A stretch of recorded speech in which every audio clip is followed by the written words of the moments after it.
more? Yep. All right, let's get Jake back here. Jake's up.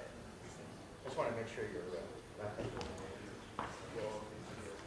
It works? All right, Jake, you're up. Hello, Ann Arbor, NewTech. Yay.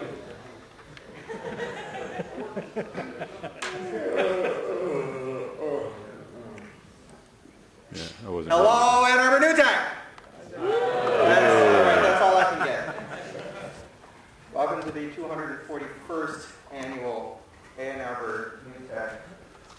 5 entrepreneurs, Chalk Talk, 5 minutes Q&A, 5 minutes. And in this audience, we have 5 of our organizers. Let's introduce them now. Wes Hofstadter, Roger Rail, and Doug Song. You're watching this from the video. Hi, Doug. Yeah, I'm looking at you. Yeah, he's shaking hands and kissing babies in California. Or kissing hands and shaking babies. I don't know what he's doing. He's not around. But he has invited 5 awesome presenters next month. However, this month, it's social is our theme. Either that or it's just a giant coincidence. It's something in the water that our presenters all seem to have a common meme going through them. Before we start with PlanItWithMe, I want to tell you a little bit about David Walensky. He's my homeboy from Port Huron, and Jake Schwartz, who is actually my tribal homeboy from Jackson. They are on their way to meet Doug Song and all the people he's meeting over on the West Coast. They're part of the U of M Bay Area trip. Do I have alumni from the Bay Area trip? Identify yourselves. Okay, do I have people who did not wear deodorant today? Don't raise your hands. You guys ready? Yeah, sure. All right, you want this? You want to get that? We need a microphone? We can Yeah, Roger wants you to use a microphone. Okay, we'll use this then. Okay, there you go. I'm going to start the timer in a moment. Let's give it up for Jake and David. PlanItWithMe.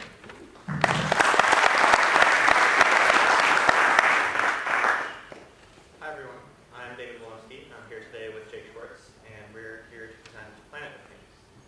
So today, online event planning is really difficult because usually there's one person making all of the decisions, and the events are focused on one event at one time in one place. And so if you're planning a vacation for a week, you're going to be ending up using multiple services, something like Yelp to decide where you're going to be, and Doodle to decide when, and maybe Facebook to disseminate all that information that everyone's going. And nobody really has any input until after all of those decisions are made. So our solution is called PlanItWithMe. It's a social calendaring application where you create itineraries and not just events. So your entire trip is broken down into smaller sub-events. So for instance, after a long day vacationing in San Francisco, you could search for bars, and when you search, you would get your results of all the various bars in San Francisco. The arrows on the map signify which ones might meet your preferences. So if you click on one, you can get more information based on reviews from a service like Yelp or Google Places. And if you like it, you can add it to your schedule. Once it's added to your schedule, everybody can see it, comment on it, and accept or deny it. So everyone has feedback as you're building your plans. So everybody is always informed about what's going on, and it's all in real time, so everybody can have input. So now, Jake is going to talk about why this is a viable business and how we can make money. Absolutely. Thank you. So with this service, we get tons of unique data. We know exactly what the user's doing, where he's going, where his friends are going, and when. So we can leverage this data to deliver targeted ads. And also, we're the decision point for the customer. So through our website, this is where the customer actually makes his decision on where to go for the evening. For example, a bar, restaurant, sports game. And so we can leverage this. It's very valuable so to us as well as local businesses. So we'll go to the local business and develop a partnership, and they'll pay for a top-rated search result on the site. So for example, we'll search for bars here. You get the results and a sponsored listing. So it's very simple. And we're also considering a freemium business model by which users pay for additional, let's say email notifications or geolocation, stuff like that. So how are other websites doing it now? So we've got doingtonight.com, which is they're in private beta right now, and unfortunately they only plan a single night. It's a very specific niche of planning events. Whereas we'll plan vacations or company retreats. This is a single night on the town, I guess. There's PlanTags, which is again just for a single event. Likewise for eBite. So that's PlanItWithMe. We'll be going, like David said, we'll be going to the Bay Area to present this. We're looking forward to what's coming up next. Thank you.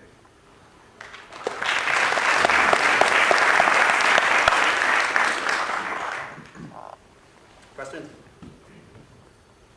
I got the first question. What kind of a sales force do you need to reach scale? Can you reach scale before you go and put feet on the street? Yeah, well, unlike Facebook or something with the network effect, our value doesn't come from the fact that we have tons of users. So you can go to this site, use it right away, and it'll be helpful to you and your friends.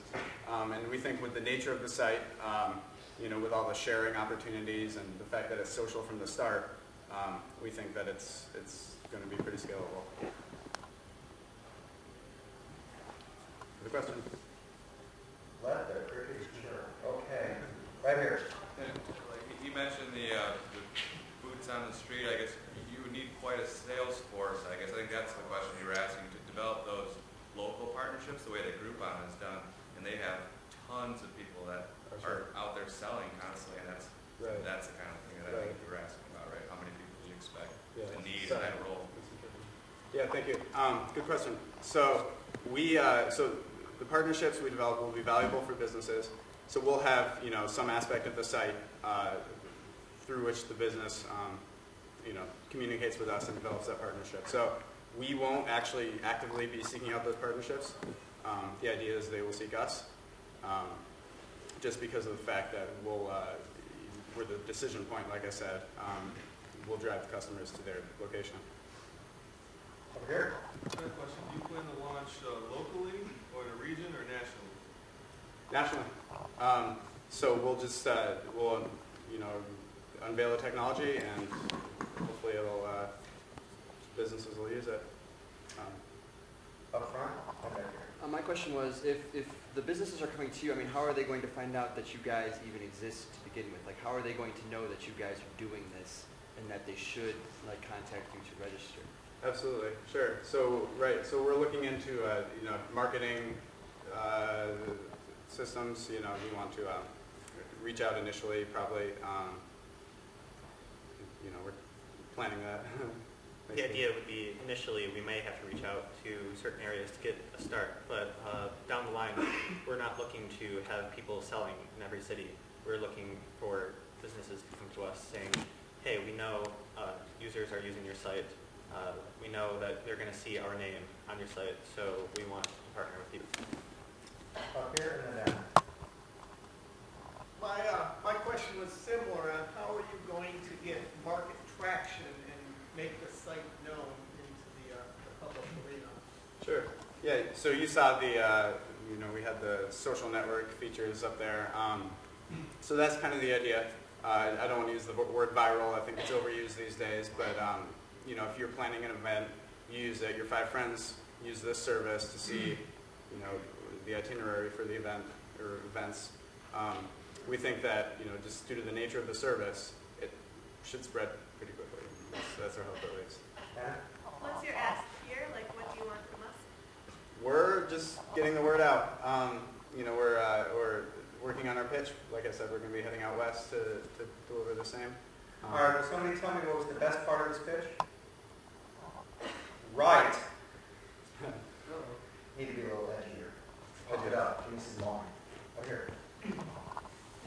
Yeah, just one other question.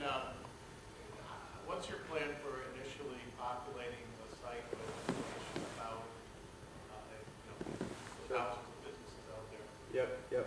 David, do you want to talk about Sure. the So, various services like Yelp and Google Places have web APIs that we can use to aggregate information from any review service or review site and have a bunch of information from the start. So we're not starting from scratch. No AUP trouble. No, they're made to be used. So maybe you did answer, but how do these places that people visit know that a group came in and used your service? Sure. We'll be, I presume, pay for delivery. So, there's the whole pay for impressions thing for ads. We'll be, so that's something that we'll have to explore. So perhaps we'll think of like some sort of QR code system or something, so the user actually verifies, or maybe with geolocation verifies the fact that he's here, he came from our site. That's a very good question. Thank you. And we just ran out of time. Perfect. Great, thanks very much. Thank you.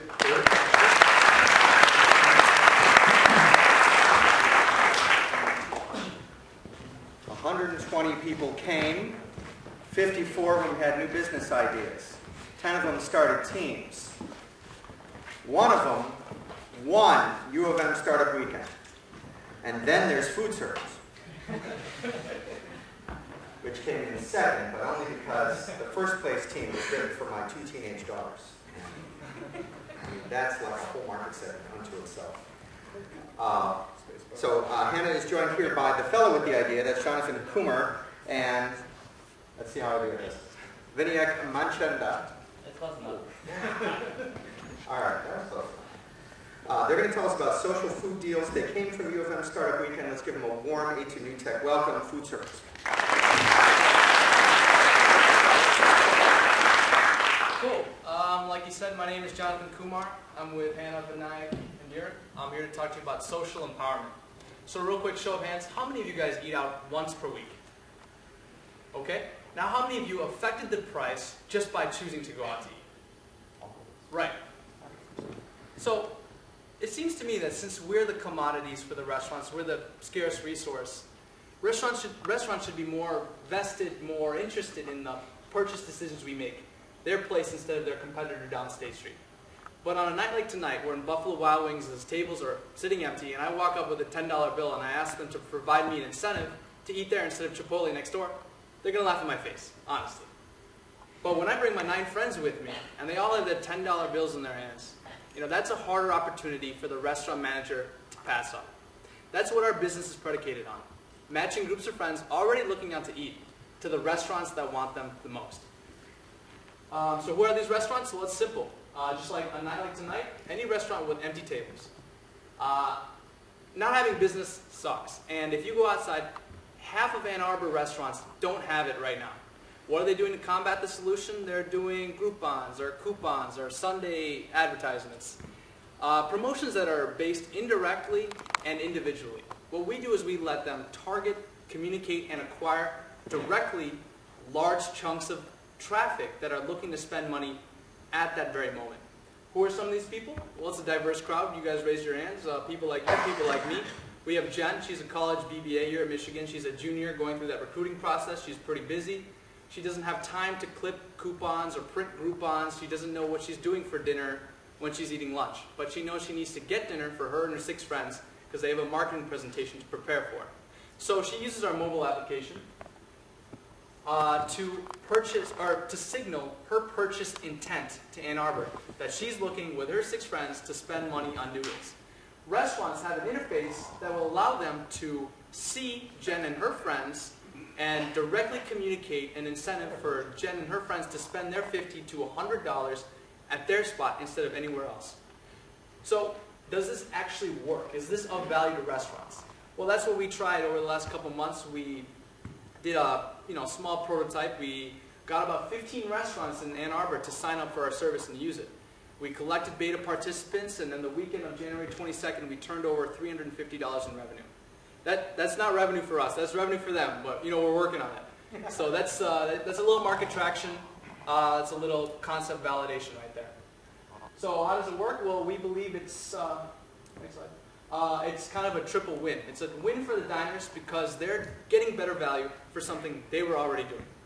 It's a win for the restaurants because they have a chance to get more long-term customers. Not only are they optimizing their business during off hours, off days, they're optimizing their business for the long term. And it's a win for us because we're providing that platform to connect these groups to restaurants that need them.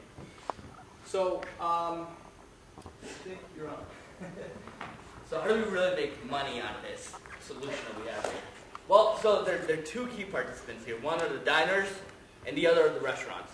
The diners obviously are getting the ability to go out and leverage their intent to eat out and generate a discount. The restaurants, on the other hand, are giving a small discount, not the amount of discount they used to give with Groupon, where they're obviously losing money, but they're still turning over new acquisition, making direct acquisitions that are going to last for the longer term. So who's our real target base? Well, we're actually targeting more young professionals here. And looking at their average spending, we're looking at around a $60 billion market in the US. And this is just for the metropolitan cities. If we're only able to capture a very small percentage of that, we feel that we'll be profitable very, very less than a couple months here. So how are we really making money? Well, the diners are getting 15% approximately on the discounts. The restaurants are actually getting around $1,000 in customer acquisition over the course of just 3 years. And FoodCircles ourselves, we're actually going to be charging around $8 on average for a group of 4 to 8 that comes out to eat and makes a reservation at your restaurant. Okay, so why are we here today? As you know, I'm kind of an A2NewTech regular. We are looking for, what we have done, we got second at startup weekend, we placed in 1,000 pitches. We're housed in TechArt, and we're currently applying for the second round of Moments in Michigan. We're here looking for a tech team, looking for development in new markets, and for potential investment in our project. Get in contact with us. Time's up.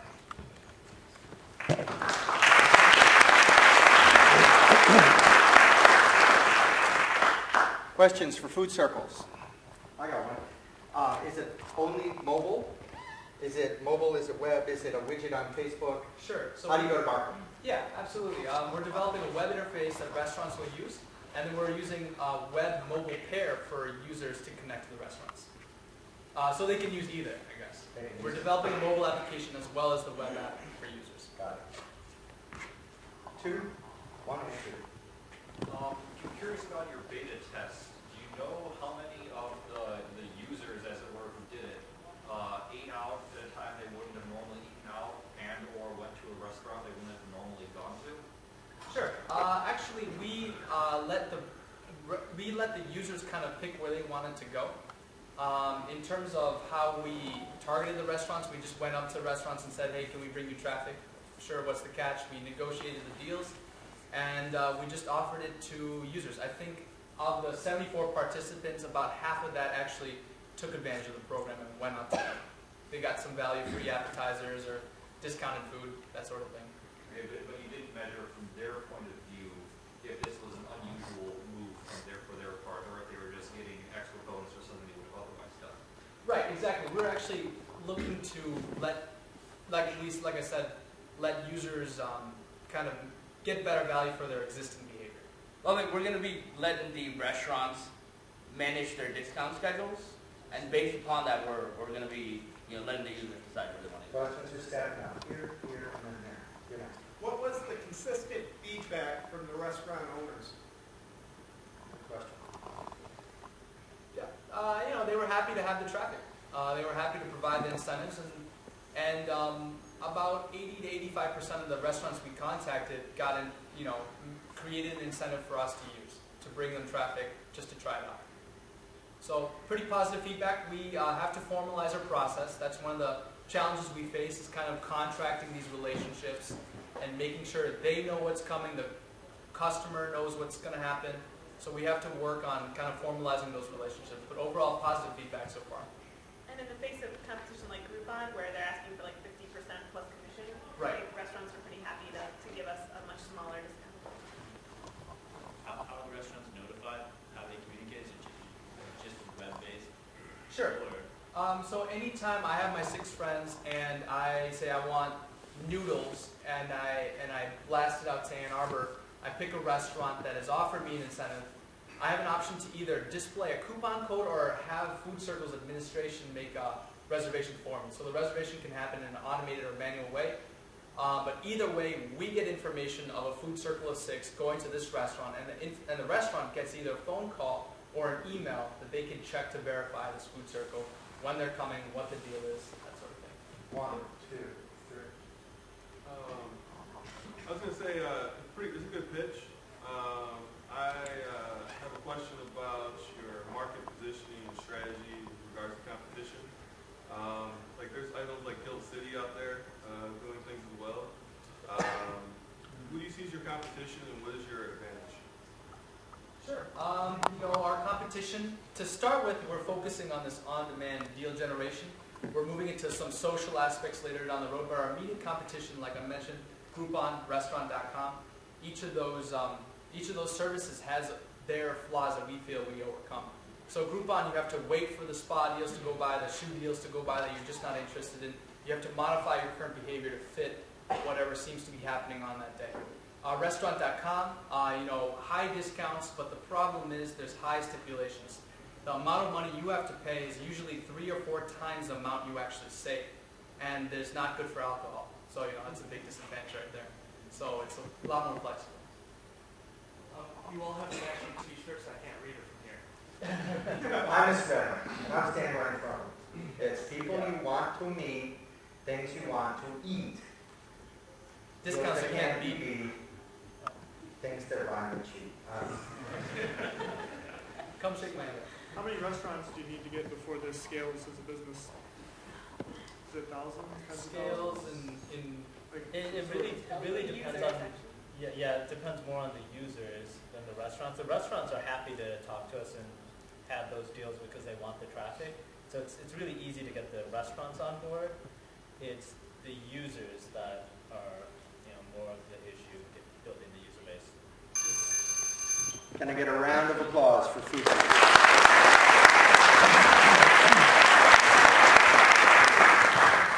My name is David Bloom. I'm an entrepreneurial coach with Factotum Constellation, and I want to thank our A2NewTech sponsors, A2 Geeks, the Zelluri Institute, and the Center for Venture Capital and Private Equity Finance. I never get the whole name out there. Got it this time. U of M Office of Tech Transfer, and Safford & Baker, a very cool law firm that is now doing co-op work at the Tech Brewery. So if on a Friday afternoon you're interested in a beer and a good time with a lawyer, Safford & Baker is the one to go to. All right, so next up, Barry McDonald, and he got set up so quick, I have to stall and give you his intro. Event Intel is Barry set up. Barry got some assistance from the Spark East Business Accelerator, and he survived it well enough to be able to talk to us tonight. Let's give it up for A2NewTech's Event Intel. All right, thank you. My name is Barry McDonald. I'm the founder of Event Intel. And Event Intel really started off as a online registration and tracking system. And what I mean by that is that it has both components to enable you to set up a meeting, but it also has tracking components, and we do that with devices that I'll talk about. So what is Event Intel? It provides tools to do basically dynamic presentation with the audience. And what I mean by that is that in a convention setting, and this was originally designed for that, as you move around the convention floor and you interact with the different exhibitors, Event Intel allows you to exchange information with those folks. It uses location-based input devices, and what I mean by that are things like RFID, QR codes, and also potentially geotags to allow the the audience members to represent themselves to the presenters. It does capture actionable data, so as the user moves and interacts with the presenter, you're capturing that lead information. So I know who came to my booth. I can exchange information with them dynamically, and it provides really some options that, some low-cost options for the service will provide a low-cost option to expand beyond just event registration. I'll talk about that a little bit later. So in terms of the architecture, there's a couple of components in the system. We have basically web-based tools to be able to create multi-layer events. So you can create the event, but you can also create the activities within the events. And what you can do is collaborate between the event host and the exhibitors or presenters to create their portion of the events, come together and build a more functional event. It has credit card processing that allows you to charge for the event registration fees or program fees, or to collect the revenue that the site will get from the folks using the system. We talked about the input devices. It uses RFIDs, QR tags, geotags to, again, so that as you move about the convention floor meeting area, you can basically record that you were at that particular exhibit. And it basically enables the exhibitor to quickly exchange information with the audience member. So as I scan in, I collect the lead information, who that person is, and I as the exhibitor also get to broadcast my information to that user. So how does this work? In terms of the, went real quick. In terms of the actors in the system, we have the host, who again designs the event, invite the presenters and audience. We have the presenters that create the presentation, defines the interaction with the attendees, and then you have the audience that participates. So if we use a familiar example like A2NewTech, they would create the event, they would invite different technologists like myself. Maybe there's somebody doing some green technology. Maybe there's a user doing mobile apps. Maybe there's a user doing some home automation. Each of those are going to create a profile of their exhibit within the system that will then define how they will interact with a user that may come up to them and want to find out more information about their products and services. As you bring in the audience, and I'm sorry, it looks like we have a late arrival. So welcome, Bob. As the audience come in, what you would do is tag them. Just like you have a name tag, what we would do is we would affix a QR code or a RFID tag within the name badge, so that as that person starts interacting with the first exhibitor, again, because he's touting green, rather than handing out a bunch of paper, he basically can send the email off with all their marketing material. Again, he's collecting information on who all the people are that stopped in my booth. As he moves to the next person, again, they're doing a mobile app. So maybe they want to text them a message that says, here's information, here's a link to our site. You can download a trial version of our software. Because this person's moving through the convention area, this person can also pick up, the exhibitor will be able to see all the other exhibitors that this individual has gone to. We're coming to an end. So with it, you're basically allowed to create multiple events. From looking at all the templates that you've created, now you can create a new event called, say, Trends in Mobile Apps, and you can pull down a profile from the other events into a new event, and of course invite your audience in. I'm going to run out of time, so I'm going to just wrap it up.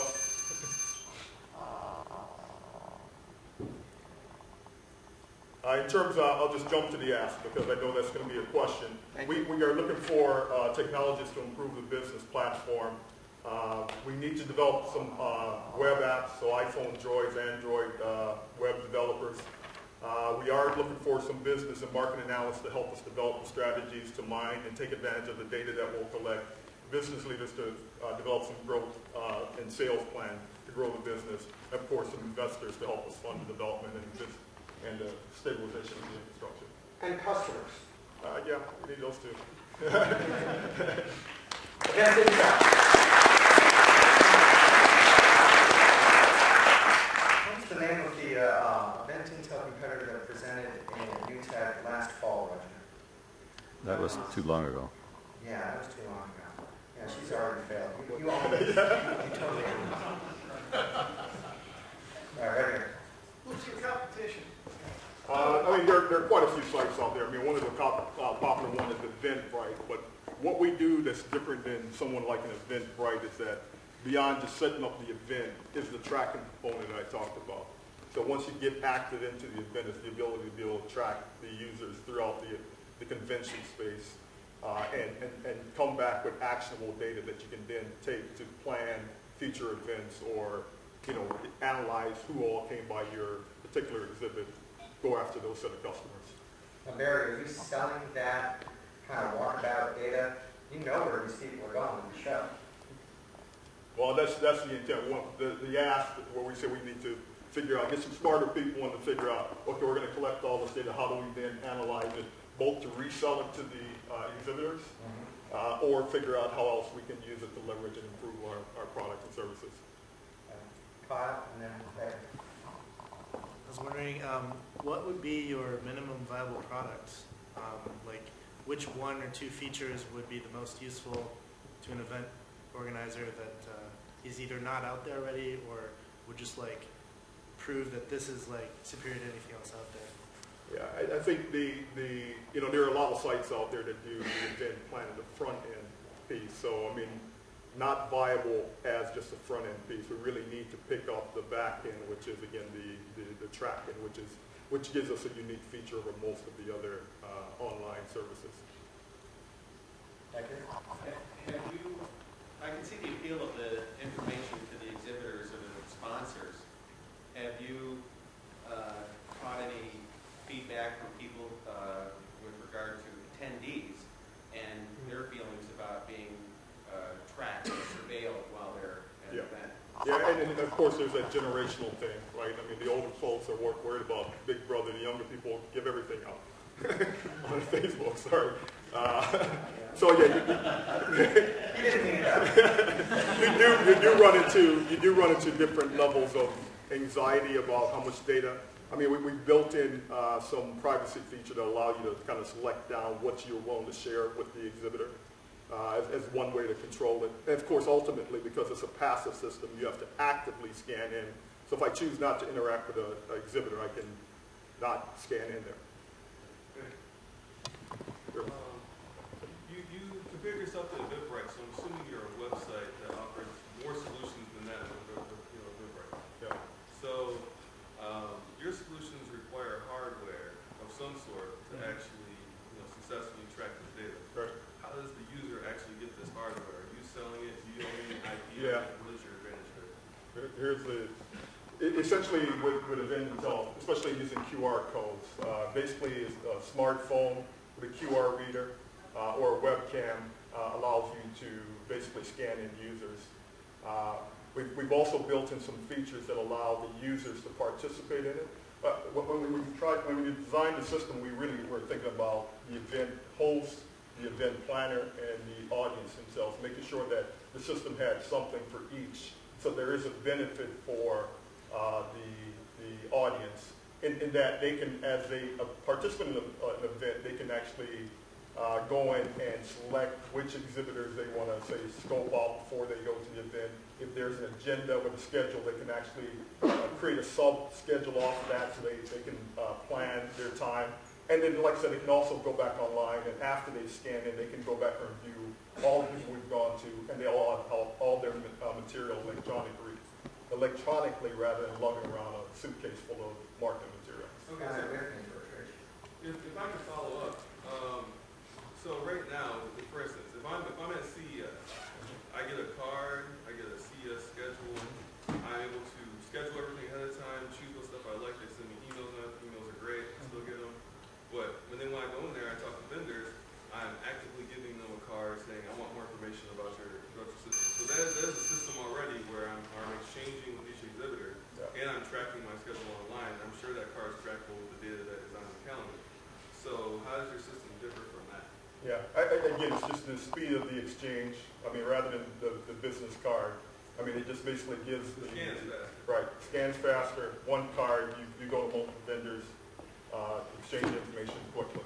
You did a follow-up, so Hannah, do a quick question. Sort of like bump for the user, so they would be able to like Yes. exchange data with either other users or the vendor. Yeah, and exactly. One of the features that we actually have built in is that the users can also scan each other so they can see people in common places in common. So I know the people that we've met jointly at the convention or event, and I can see also the other folks that, I see all the vendors you've gone to. I see all the people that we've met in common. So it's a conversation piece. No follow-up, Hannah. We gotta go. Okay, so. Catch you in the hallway. Thank you. Barry McDonald, with that big stuff. And then all of his friends, Hannah, they're all going to go out to eat afterwards and do food service. All right. While Trevor sets up, who remembers after the deadline? This was of course you do, Wes, Ed. This was one of our A2NewTech success stories. They had a very nice exit about a year and a few months ago where Raphael joined WordPress for a while. I think he's out of there by now. What we have here with Trevor Fitzgerald is another WordPress plugin that's looking to beat the trodden path of Raphael and after the deadline. Trevor's from Royal Oak. He's got a blog search engine that looks kind of like Apple configurator.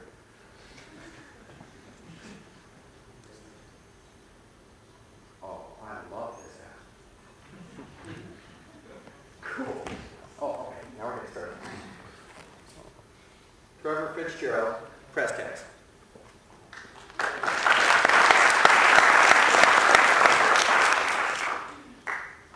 All right, thank you. So I created PressTags, which is a search engine and aggregator for specifically WordPress-powered blogs and sites. And what it does is it goes out and looks for WordPress blogs, and if it can find one, starts indexing and organizing the content based on topic. So here you can see some of the most popular ones. But let's say you're interested in entrepreneurship. How did you know? Yeah, right. Guess what? No, you didn't spell. Oh, no. Yeah, you don't want to be on that one.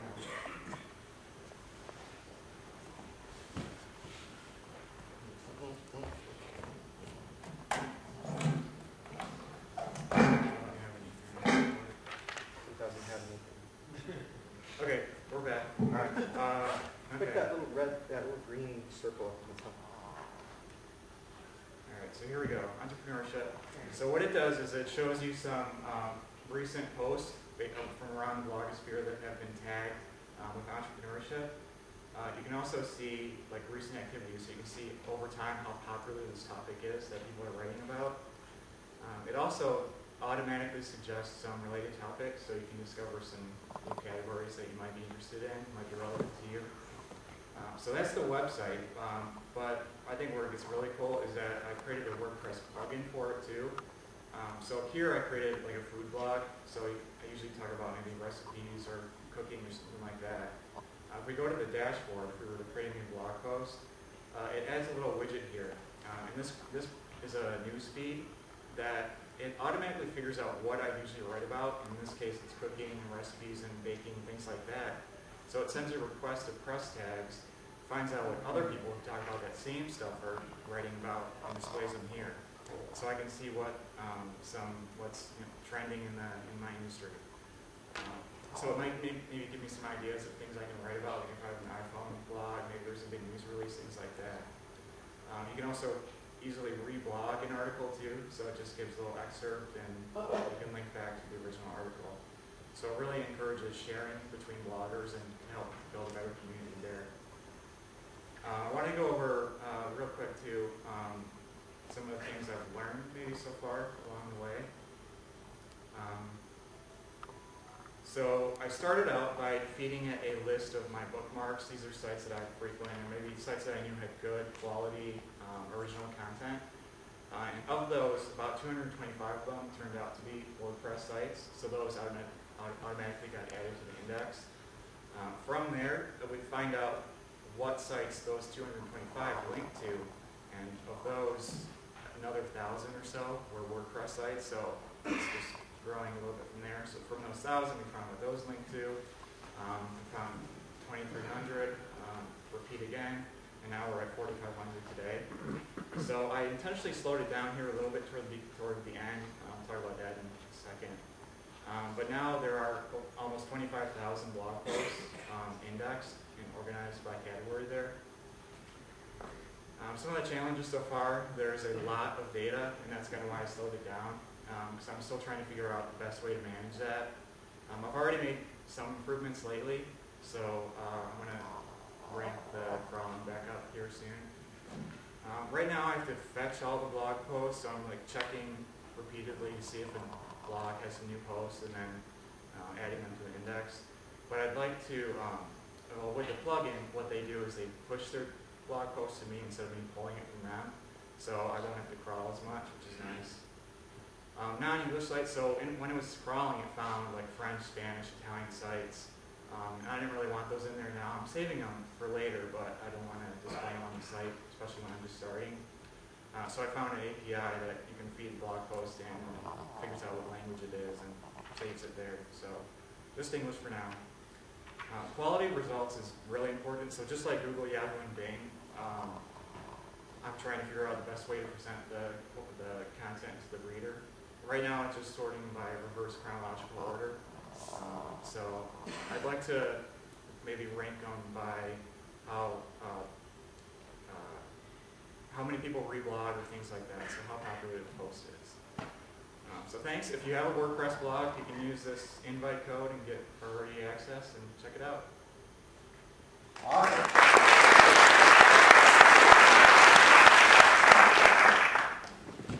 Oh, now we got hands. All right, so Jonathan, and then who's second over here? Yeah. 1, 2. Hey, Trevor, great presentation. I liked it. Who else is out there currently doing this right now? There are some things like Google Blog Search, maybe Technorati, but they don't have the plugin component to it, so I think that's what separates me there. Okay. What's your monetization strategy? Could be a few options. Easiest would be to put ads up. It's possible, it might not, we'll see. Also, perhaps a blog can promote their post within a specific category. So if you have a cooking blog, maybe the Food Network wants to promote their story so that it gets to the top of the list and more people will reblog it, more people will see it there. Are you locked into WordPress? I like WordPress because I've been developing it with it for years, so I know it well like that. WordPress is great because tagging is such a core functionality for it, so bloggers don't have to do anything different to take advantage of this. So it's nice there. As a blogger, I love this. Under a possible premium service model, are there other features that you've considered that you would then charge for later? Let me know what you'd like. So that looked like the plugin was for the dashboard. Do you have a plugin for the actual? For the front end? Yeah, the front end. So no, I considered it though, because maybe you can show related posts from other WordPress blogs, like at the bottom of yours. So that's something I've considered too. Maybe making that like an option you could have. You have some kind of a data mine that you've indexed in your plugin that's always talking to that. Have you looked at secondary, tertiary uses of that data mine in terms of analytics application? No, that's a good idea though. I did notice that like Egypt saw a big spike, the last week or so. So you can kind of see what people are talking about, things like that. So that might be a good use for that. All right, and are you trying to form a WordPress community like Tumblr where everybody's talking about everybody else? I think that would be great, yeah. Where? This could be a very powerful tool for companies that develop products if they're looking to hear what people are talking about regarding their product that people like buying a particular camera. Maybe there's something that you could develop in the business model that would allow companies to be able to search accurately about what people are saying. So Sure, yeah. No, that'd be good to offer so if you have your blog listed in there, to offer like an analytics tool so you can see how popular or like how many people are reblogging, things like that. That would be good. Your food blog was a WordPress.com blog? No, that was a WordPress.org. Oh, it was a full-blown WordPress. That's right, yeah. Self-hosted. Yeah, it only works for those who don't know, there's WordPress.org, which is self-hosted, and WordPress.com, which they hosted for you. This only works with WordPress.org. Oh, so you have to install WordPress on that. That's right, yep, if you have it on your own server. Have you talked to WordPress.com about putting your plugin in? I launched at midnight last night and just kind of...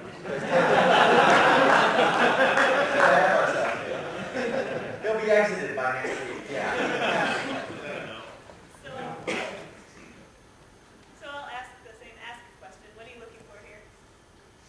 Yeah, so I didn't really know, I didn't have that prepared before I started the presentation. So I was just really looking for feedback, some ideas, but I don't know if you have some things you want to share. Oh, you got it. Here. Well, what was the best part of this talk? Demo. The demo. All right. So, okay, do A2NewTech feature presenters do a demo? They like that. All right, that's all we got. We've got a few seconds left. Let's give it up for Trevor Fitzgerald and PressTags.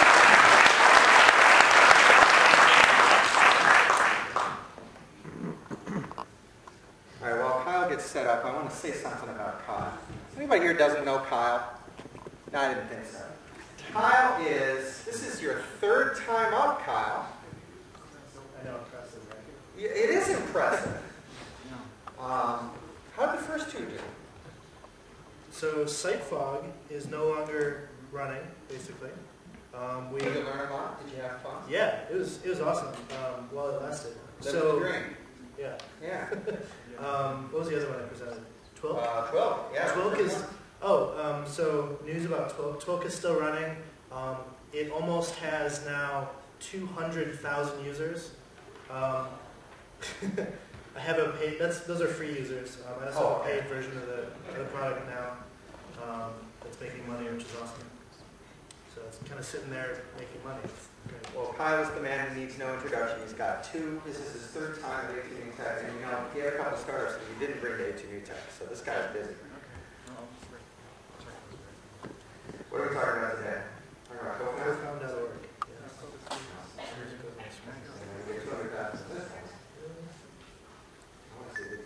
All right. After Kyle's presentation, which looks a lot like that, I'm going to ask for announcements of interest to the entrepreneurial community. I'm going to be very specific about this ask, because Hannah, of course, she wants it to be a very specific ask. This is not, I want to sell something to the entrepreneurial community. Right? This is an event like an A2NewTech that would attract the entrepreneurial community to learn and to grow and to interact with each other and with investors. So, and we'll have that in a minute, Bob. But I wanted to give the disclaimer, and then I wanted to give you Kyle Malka and co-founder.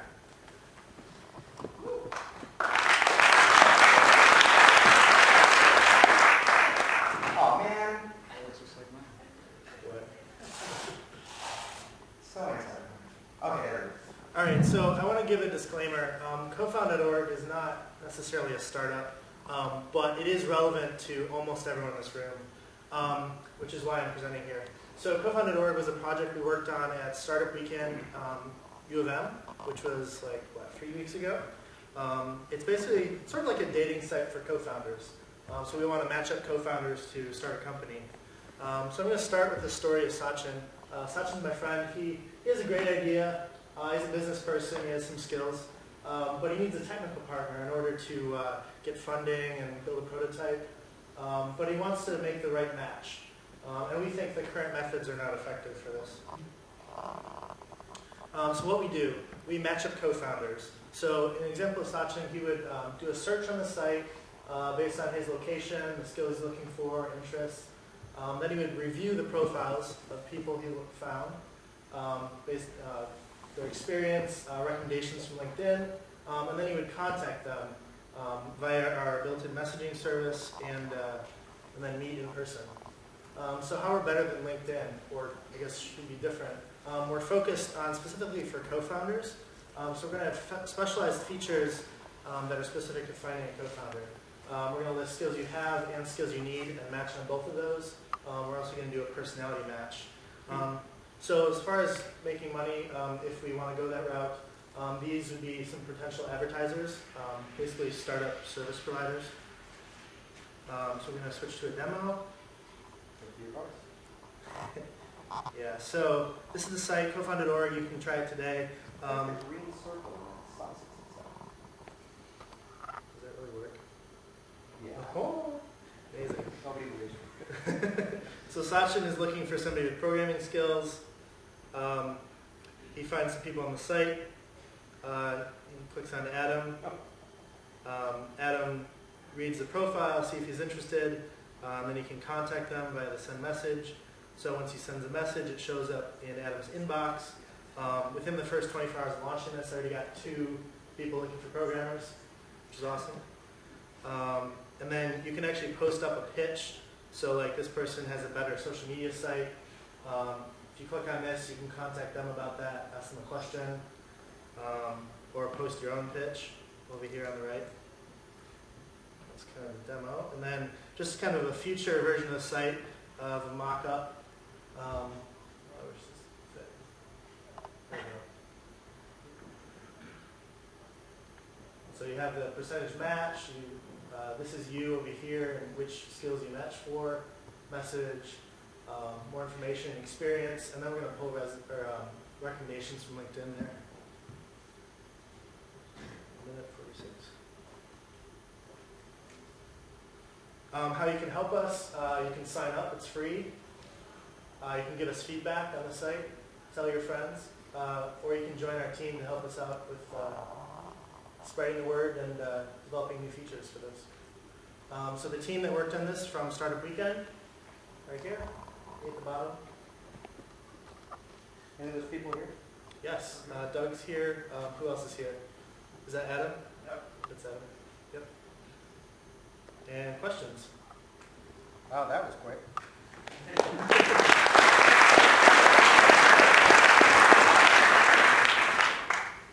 So it's not a startup, but it's kind of like for every one of our startups. So who will be the first to ask that question? Right away. Are you looking to monetize? Maybe. Okay, so look. Can you be more specific? This is the bottom line. I want this to be successful in this community, at least, like Ann Arbor. So I want you guys to all sign up and like actually form companies here. So don't you have us? We're all on LinkedIn. If that means no, if that means that we need to make money, then we'll go there. All right, Jonathan, you were going to ask me about how we populated the database. I would ask about Sachin. Yeah. Oh, Any early success stories? Did you kind of have half the story. I wanted. Okay, so Sachin is just an example, but I can tell you. Let's see. Who else do I have an example of? There's a bunch of people on the site. Let me go to my message thing. Oh, so for example, this guy contacted me, Jacob, and we actually met and we talked. He has an interesting startup. Boy, what a deal. So he got some good feedback from me. What's that? Boy, what a deal. So yeah, we actually met and we talked. Bagels on sale. Okay, you told me I was wrong. I love it when you do that. Okay, so you didn't pre-populate the site with the totality of LinkedIn. What's up with that? Why would I do that? Well, you were showing me all these LinkedIn contacts. They'll sign up at start. Oh, thank you. That's why it's all. All right, don't assume that we all went. Okay. Yeah, so have you thought about any features for sort of anonymity or privacy of people posting their information on Yeah. here? Maybe they that's don't want to throw their whole Yeah. name out there unless they know they actually want to contact the person. I think we're actually going to modify this so that the name is optional, and I think we might take out the photo too. Oh. Or at least like, well, that's optional right now, but yeah, take out the name and make it anonymous. It's a good idea. What's this personality match? Are we doing Match.com for co-founders? Yes. That's exactly what it is. How's it work? We don't know yet. So we're thinking of doing. So we're thinking of doing paper. We're thinking of doing Myers-Briggs tests. Okay. Maybe some other people have suggestions on what we can do for personality. Well, I have bias for that. No, I have a question actually. Okay. Am I allowed or am I out? Oh, all right. But then Has Startup Weekend called you yet? No, I wish they had because they sent out an email on Monday. They sent out a craft form take that one offline. I was just talking in terms of the personality. Would you filter results based off of that, or would you just perhaps rank profile or something that, I don't know, potentially the algorithm would sort people out that maybe you could work with that would be... Good question. I think it's going to be hard to match people on personality initially. I mean, if you're really concerned about personality not working out, you can, read the results on the profile. So initially, we're not going to have personality be like a filter. But you can always have to meet in person and you'll decide on the personality. Sorry, I didn't hear your question. You can always meet in person through the system and you'll decide on personality then. It's not necessarily required. Rating system. Yeah, I worked with this guy before. Boy, what a deal. I don't know if you've seen on dating sites, but they don't have that. Don't use them a lot. There's a reason why. I mean, you can't really say to someone, I don't like you, and post it publicly on the site. But yeah, you can. There's the recommendations. So you can get recommendations from people, and you say this is a good person to work with. They have these skills and they're great at it. And then you can also, we're going to have mutual friends on Facebook. So if you click on someone, you can see who you know that they know, and vice versa. So you can actually talk to them and figure out. Get a reference, yeah. All right, so we're all going to sign up at the bottom. What about saturation from recruiters and problems like that? Do you consider any of that? I've already started to have that problem actually, which is interesting. Somebody literally contacted me and said, "Hey, I'm a recruiter. I need a programmer. Can I sign up for your site?" I'm like, "No."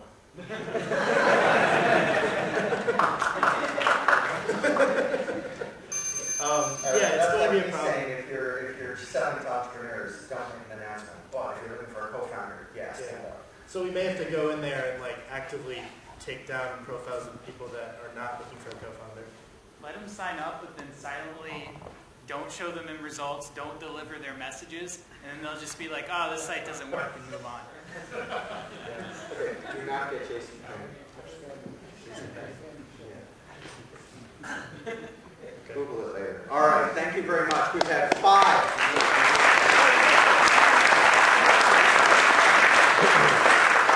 Awesome entrepreneurs and Kyle.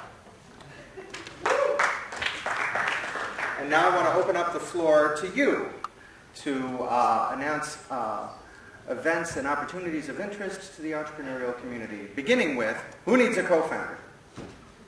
John Emery, West Austin, Levy. Those who don't know me, I'm with the University of Michigan. We are looking for a coder, actually. One of our faculty members has created something that helps with cerebral palsy and stroke victims to regain mobility. There's a hardware application, but there's some software, and we need to recode that software. So I need a developer. There's a little bit of hardware. A lot of it's going to be data mining and making it more tailorable. A program right now is hard coded in, and we need to be able to tailor that. So come see me afterwards. Perfect. Thank you, Wes. Exactly what I was looking for. More announcements of that ilk in the back. So a few Speak quick loud. announcements. Reminder to sign up for Startup Digest. Jeff Epstein is down here as well. It's a weekly email newsletter that highlights area startup events. Another note, April 28th is an event called Funded by Night, where startups can apply. 25 are selected to compete for a $100,000 convertible note from two local investors, Detroit Venture Partners, and Ludlow Ventures. So you can sign up for that on fundedbynight.com.